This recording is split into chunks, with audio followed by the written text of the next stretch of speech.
Hi everyone, I'm Dr. Sanjeev Goyal and welcome to the Dr. Crypto Show, where we interview the top leaders in the crypto universe.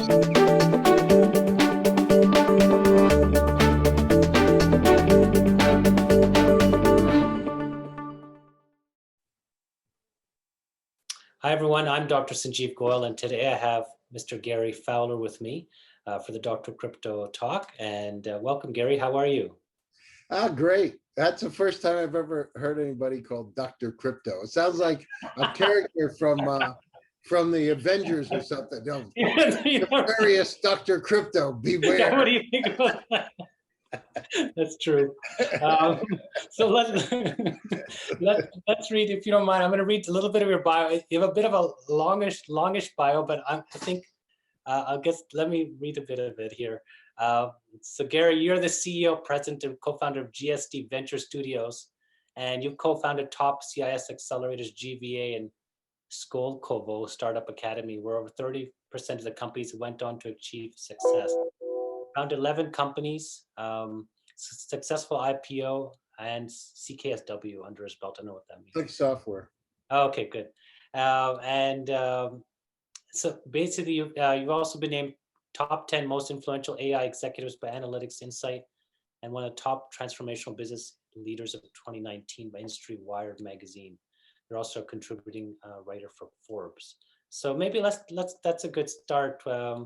So I'd love you just tell us, the reason I kind of brought you in because we're part of this crypto group, and I was thinking that you really provide some insights to our listeners about where crypto is in the world and how you actually got into it. Like if you could kind of maybe take us back. Yeah, sure. So, I mean, it's, our world is digitally transforming. What we thought was going to happen, McKinsey said what was going to happen over a 10-year period of time had to happen very, very quickly. So think about the beginning of the pandemic, February of last year when it really started to kick in. Mm-hmm. So our lives have changed. Here we are in Zoom.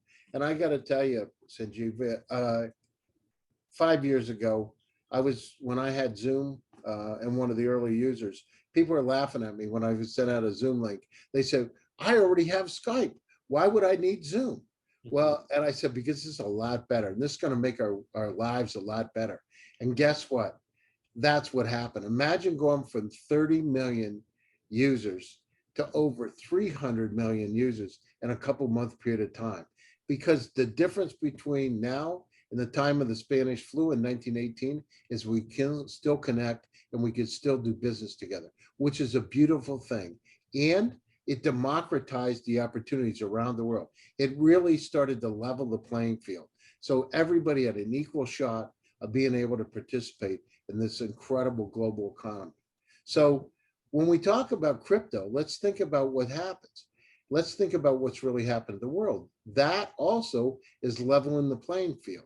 So if I'm in Nigeria or I'm in the US or Canada or wherever, I can now transfer things around, can transfer money around in an easier kind of way that we've never before had possible. And I don't have to necessarily go through a middleman to be able to do it. I have fundamentally taken control of my life. So this should have happened a long time ago. And it's incredible that technology has finally gotten to a point where it's really enabled us and nurtured us to be able to do these things. So I have companies in Africa today. So I have companies in South Africa. In fact, we're going to go to Nigeria tomorrow. My partner is. He's going to Nigeria tomorrow. I got companies Rwanda, et cetera. But it doesn't really matter where you are today. So it also matters how we can transact business, how we can do cross-border transactions and make them easy, because the world shouldn't have all these boundaries set up. And so being a fervent supporter of cryptocurrencies and believing it from the bottom to the top, it's really a way to go. Now, as you know, with any emerging market, there's always questions whenever new technology. And I can tell you, I started one of the first e-commerce consulting companies. I've done 17 companies, by the way, now. Oh, wow. So my bio's a little outdated, and 2 unicorns. So we go down through it and look at it. I mean, our lives have changed, and we're in for more changes taking place. It's easier, it's faster to transact business. I have one kind of a currency that I can use in all kinds of ways. I know where it is. I know I can get it and pay and do it in a matter of seconds. I mean, think about how it used to be. Wire transfer the money. Did you get it in 3 days? I'm not sure. Let me check. I have to call my bank. It's changed. So I'm really, really excited about all these opportunities that have come in front of us. I'm excited about how the world's changing, and it's opening up the possibilities for each and every one of us. What I say is, opportunities around the world are not really evenly spread, and they need to be more evenly spread. So what we need to do is be able to do that. And cryptocurrencies offer a capability that's far beyond anything that we imagined years ago.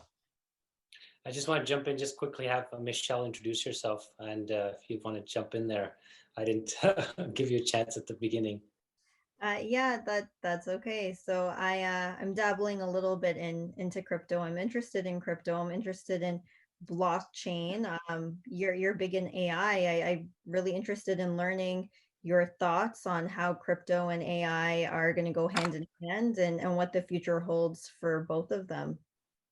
Yeah, so I mean, this is a very interesting time. I also deal in quantum computing. So I just actually published an article a couple hours ago on quantum tunneling and the impact on wireless communications. So there's a whole lot of things that have come out, and what kind of impact? So think about trading. I mean, we haven't seen massive trading. It's going to happen, right? Whenever you have commodities out there, whenever you have futures, it's going to start. It's going to be an interesting phenomenon when we start to see that. It's already started, but we start to see it massively come in. We finally got, go ahead, Sinji. No, just saying I just was talking to somebody 30 minutes ago about this. Like, he was describing quantum computing for trading of crypto. Like, they had developed this platform using quantum computing. You heard of this before? Is this? I mean, I know quantum computing. I mean, I'm not sure your viewers understand. I was going to say readers understand how fast a quantum computer. Let me just explain it. And then, remember, I'm a country boy from Pennsylvania. I grew up on a farm. If it was black and white and had horns, it's a cow. It was real. I'm a simple guy like that.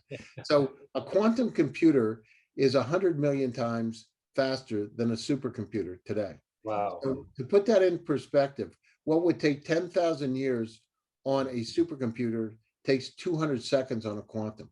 So that's the kind of power we're talking about. So how many of these quantum computers exist? I'm just curious now. Yeah, so the large companies like Microsoft, Google have quantum computers, IBM. Also, countries have, because there's geopolitical ramifications that let's hope they don't go to the dark side. But now they're quantum computers. I gave you what an average quantum computer would process. Their quantum computers would do what would take 10,000 years in 2 seconds. So we're talking about massive. And then when you take unsupervised artificial intelligence, imagine all kinds of things become vulnerable because you're able to do all kinds of permutations and combinations very, very, very quickly.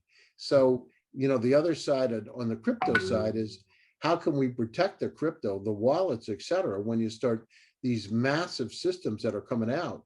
It's one thing to be digitally transformed to go online. It's another thing when you have these massive systems, they're going to be able to basically crack everything. How are we going to do it a bit differently? So there's a new model, actually one of those companies I'm invested in, that does decentralized cybersecurity, which basically quantum proofs it. Those are some of the technologies we're going to have to look at in the very near term, because those quantum, as you just said, right, the quantum is rising. Mm-hmm. So how does it? Let's say with the decentralized net blockchain, and that's happening in crypto. Do you see that as one big supercomputer? Apart from digital transactions, money transactions, but do you see that it could become more than that, like a one big supercomputer? Well, so you mean in terms of the quantum, or you mean in terms of all the processes?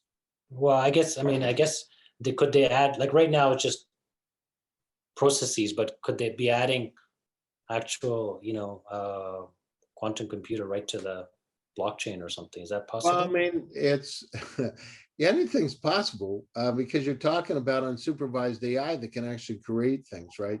So, what I see is I really see it's about how fast transactions can be done, the Mhm. speed of the transactions.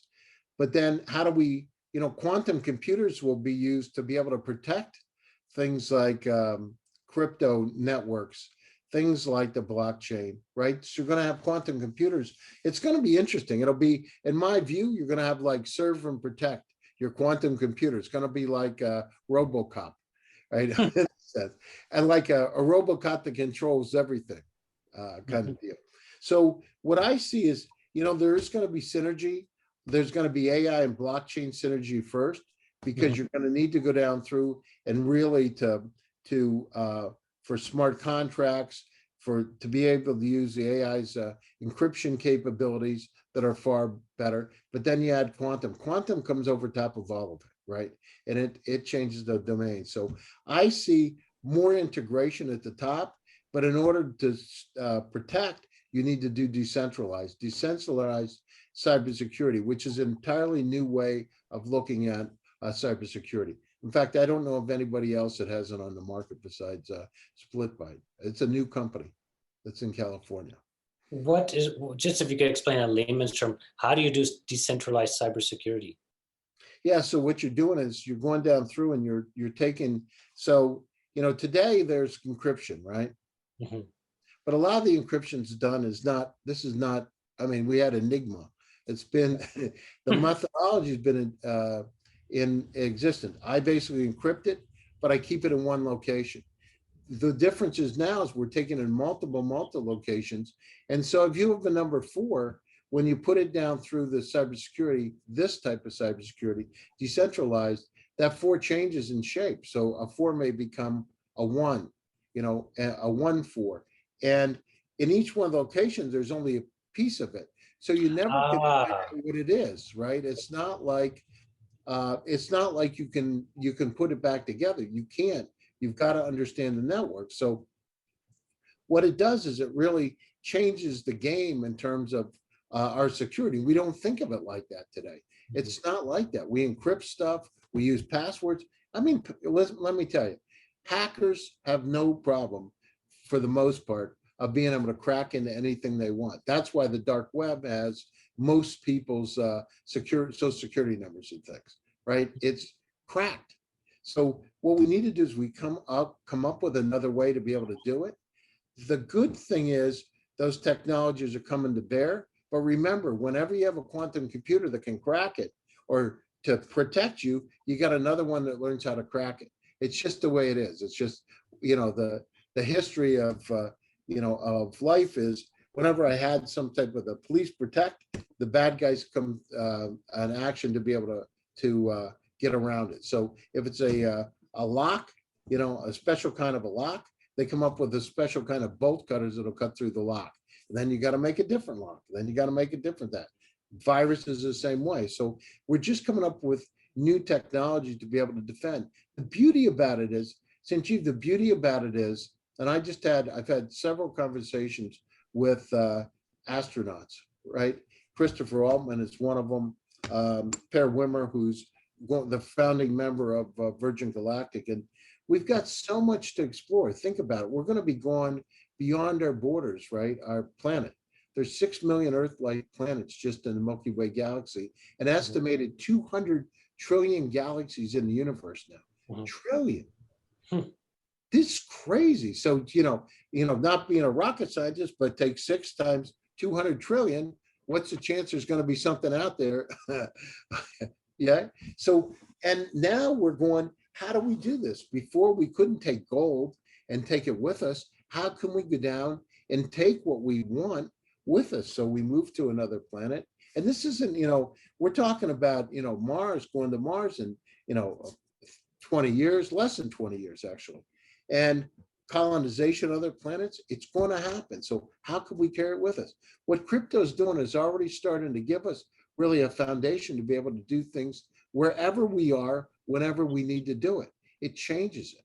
So I see that there's going to be some countries are going to not be supportive of it, because of course they don't want their fiat currencies touched, you know, and there's going to be backlashes, just like what happened, you know, with the cryptocurrencies in the beginning, right, with Bitcoin.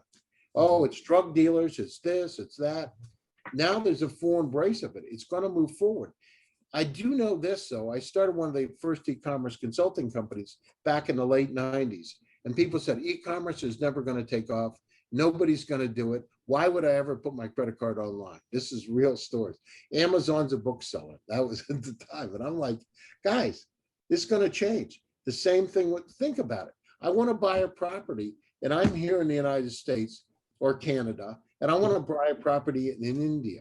It's not so easy, right? But now with crypto and having the right kind of networking in place, I can do it in seconds. I can transfer it, it's done deal, right? I love that. So what's your feeling about comparing Bitcoin to versus Ethereum or versus other blockchains? What's your thoughts about that? Well, I mean, the one thing that I can tell you is that, and again, you know, being around, I've been in technology 30 years. So I can tell you just from my own technology experiences that, you know, the strong will survive. I mean, Bitcoin has really positioned themselves in the right way. And they've gotten these institutional investors interested in the Bitcoin. They've gotten mayors like the mayor of Miami, where a friend is, as your friend and my friend has invested in. So it's become, when you start seeing politicians embrace it, it's crossed the chasm. Right? They understand that it's either do or die. Either I get into it or nothing good's going to happen. Because what they don't want to become is a dinosaur. And by not embracing it right now, think about it. How much wealth has been created, Sanjeev, in the last year, seriously, with Bitcoin and Ethereum? I mean, I know people that made, you know, incredible amounts of money on down through that because they invested in this stuff early when people were saying, don't do it. And they said, I'm going to do it, right? In fact, my partner is one of them. And now look at it, it's so different. I mean, you talk to people that say, well, geez, I made $50 million and, you know, and they're carpenters, you know, or, I mean, seriously, right? It changed the game for a lot of people. So it's really interesting paradigm shift. So what do I think? I think the Bitcoin's really well placed. I think Ethereum and Ethereum 2.0 are really, it's interesting. What I'm looking for from my standpoint is who else can be compatible in this network. The challenge is once you get a dominant position like Bitcoin has and now Ethereum, it's hard to displace them. I mean, you can come out all kinds of WYSIWYGs and interesting things, but there's so much ground has been taken. It's hard as hell to catch up. They need a real disruptive technology to really take it over. Like, has to be some major difference. Major. I mean, you know, it's interesting because right across the street from where I am now, we have a Bitcoin ATM. Yeah. And it just came in like 2 weeks ago. And so it's incredible. I mean, these are fantastic times. The thing is, we've crossed the chasm, and now people are starting to embrace it. So the middle of America, the middle of Canada, you know, the middle of the world are understanding, you know, Bitcoins are here, and it's not just an illusion. They're here. It's here to stay. Governments are embracing it. Let's move forward. Yeah, makes sense. Michelle, I don't know if you want to jump in there on that monopolize. Yeah, no, I think my main question was what he thought about the difference between Bitcoin and Ethereum, which one was better. A question I usually like to ask and get people's opinion on is, say by the end of this year, what do you think Bitcoin will reach and what do you think Ethereum will reach? I mean, you know, the thing is, I feel like Nostradamus here. But, I mean, I can only tell you what you know, the friends that I have are telling me. I think Ethereum could be $9,000 or $10,000, and I think you know, in the Bitcoin, it could be, you know, it could be $200,000 to $300,000, depending on how, you know. I think on a low side 150. I think on a high side, you know, 300 grand. I mean, it really 3 to 6 times what it is now. Yeah. Well, it's just that, you know, there's so much momentum, and now you're starting to see these governments start to pick it up and embrace it. And so what they're doing is they're putting the UL stamp of approval that this is a good thing to do. Once they do that, of course, the banks start coming in, Tesla, so, look at what a brilliant move by Elon Musk, right? So, here we have Tesla coming into it. Amazon made some announcements about Ethereum. Was it last week or the week before? So these are exciting times. It's the thing is, whenever you have these this is different than anything we've ever had before, because this really changes the fundamental way we live our lives. It changes how we do things. It changes how we view currency. And guess what? With COVID, we understood that it's not good to have physical currency in your hand because you might die. Mm-hmm. You didn't want, I don't know about you, but when I go into the grocery store, I used to use cash all the time. I definitely did not want to be using cash, because I thought, who had that before I had it in my hand? I have had it in my hand. Who had that? And I started to think about it. So it's really driven us forward very, very quickly in terms of this whole cryptocurrency and digital transformation environment. It's amazing, actually. So what are you looking forward to in the next 12 months? I mean, what do you see? What big initiatives are coming out that you see where people can, as kind of a prediction? I know you can't predict everything, but just, I know that you talked to the mayor of Miami. They're going to be going big into Bitcoin, paying their employees Bitcoin. They're working on a, I don't know, crypto island or something. I'm not 100% sure. Yeah. So, I mean, I'll tell you what's happening is, what do I see over the next 12 months? So a couple of things, and I work in AI and quantum a lot too. So it happens to be my area of interest. I've written like 124 articles in AI and quantum in the last year. So I write a lot, but I see that, that what's happening is through this transformation, AI is the new electricity. Mm-hmm. Our lives, we're inundated with information. There are 40, I told you earlier, 40 zettabytes information on the planet Earth today. If you took CDs and stacked them one on top of another, it would go back and forth to the moon 29 times. Mm-hmm. That number grows 68% per year. Mm-hmm. Think about it in your own lives, and you're a doctor, right? But mm-hmm. I don't know what kind of work you do, Michelle, but I mean, think about every week. How many times do you say, somebody says, I sent you a message. Where did you send it? Yeah. I didn't get it. Can you resend it? Right? Isn't it odd? The reason is because we're in a state of infobesity. Each one of you have about 300,000 items within your own personal cloud. Put it in comparison. The entire web in 1996 was only 257,000 websites. You each have more items than the entire web in 1996. That number doubles every year. In 5 years, you will have 10 million items in your personal cloud. How in the world are you going to be able to manage your own lives and your own data? So how is the AI going to help that? I'm curious. How do you envision the AI could change that? Absolutely. So the first thing is, in fact, I have it. I have the next 5-year, Morpheus it's called. It's not out. You can't see it. Yeah, Morpheus. My billionaire partners developed it. But technologies that you are using unsupervised AI to be able to create not smart, but intelligent assistants, ones that know what you like, what you do, to be able to help you, kind of like a butler on steroids, to be able to help you manage your life like a guardian angel. So help you when you're in your car, it'll go with you and say, listen, be careful. You're a little sleepy. I've checked your vitals, be careful. I've checked the smart pill that's in you. There's some things going on. Just calm down a little bit. And it'll be going down. It'll be like a mother, like a nurturing mother on your shoulder, knowing what kind of things that you want and need. And those kind of intelligent assistants will be transportable across multiple parts of our lives. It'll go to work with us. It'll be in the car with us. It'll be on an airplane with us all the time. Then that's happening now. So those intelligent assistants will move from smart to where we get guided, say, you should try this or do this, to where it starts making the decisions. You're going to, it'll be to the point where the systems will know, the AI will know so much about you, you'll get stuff delivered to your house before you even know that you need it. Do you think that this is a decentralized AI, or do you think this is one super quantum computer? Well, it's, for now, it's going to be decentralized because of the way that we're set up. But once quantum computers come online, it could change a bit, and there'll be multiple quantum computers.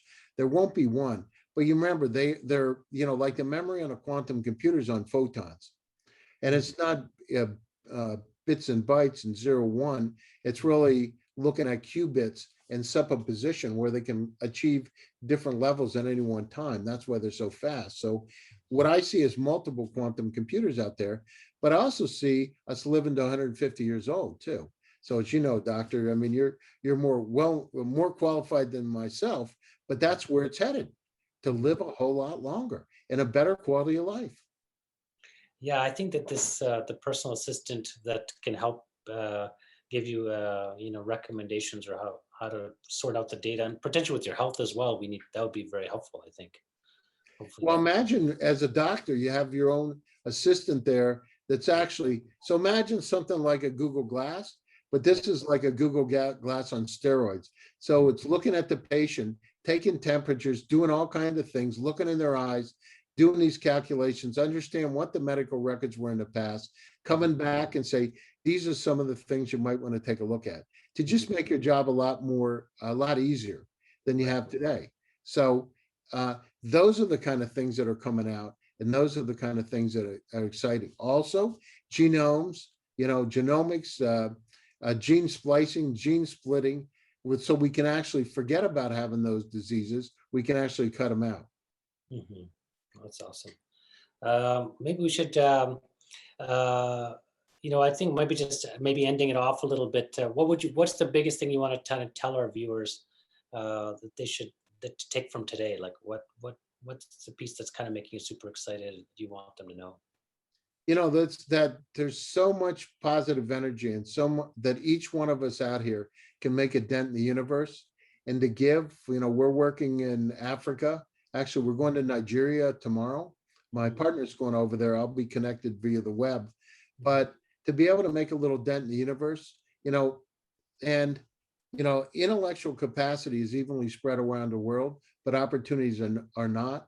What each one of us has to do is to take a little something out of our pocket, out of our mind, to be able to help other folks. And with AI and with cryptocurrencies, we're really leveling the playing field. So let's make it a better place, a better world for everybody, and let's make a dent in the universe.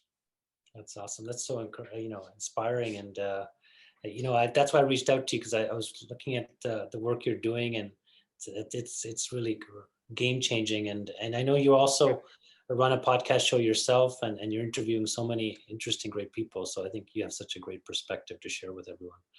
So yeah, I have to have you on my podcast show. So I'll reach out and have Zhenya contact you and have you on the show. It'd be great to have you. Thank you. Yeah, it's lots of fun stuff to talk about. Absolutely. All right. Okay. Thank you so much, Gary. I really appreciate it. All right. Thanks, everybody. Thank you very much. Thanks, Michelle.